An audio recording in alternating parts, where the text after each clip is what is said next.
Hey guys, so I thought I would provide some hiking tips that are more specific to East Tennessee.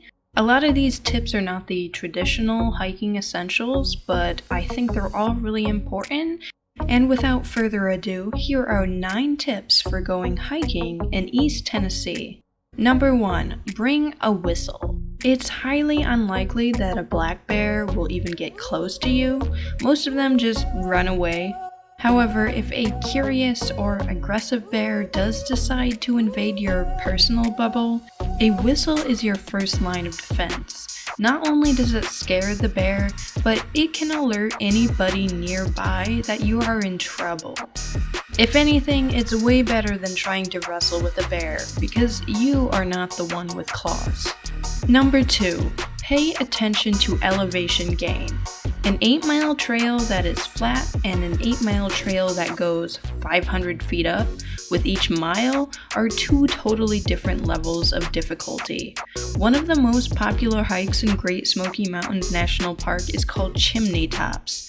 The whole trail is only 3.3 miles round trip, but you gain an average of 900 feet per mile, and most of this is concentrated in the last half mile of stairs to the top. Because of this, many people are unable to complete this trail. Number 3, have the trail description preloaded on your phone. If you're in the woods, it's likely that you have little or no phone service.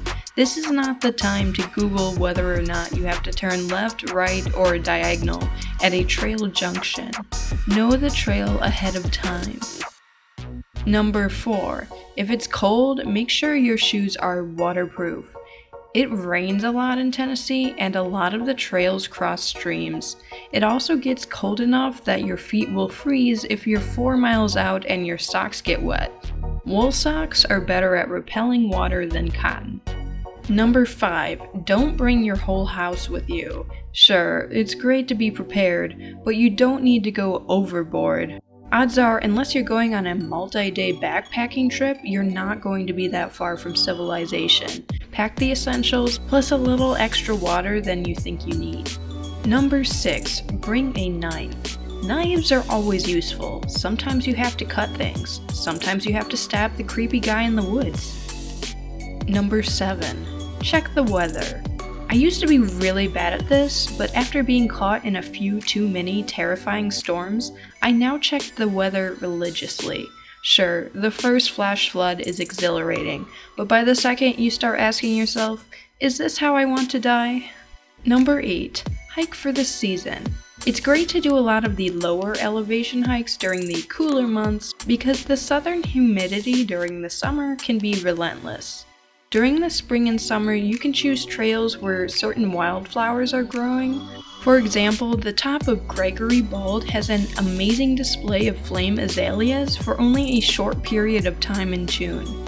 And finally, number 9, go down the road less traveled. Sure, all the touristy trails are great, but there's a lot of hidden gems in the woods that remain largely untracked. These trails tend to have more wildlife and less slow-walking people that take up the whole trail. And that's all my tips. Hopefully you learned something. If you like this video, be sure to press the like button and subscribe for more videos.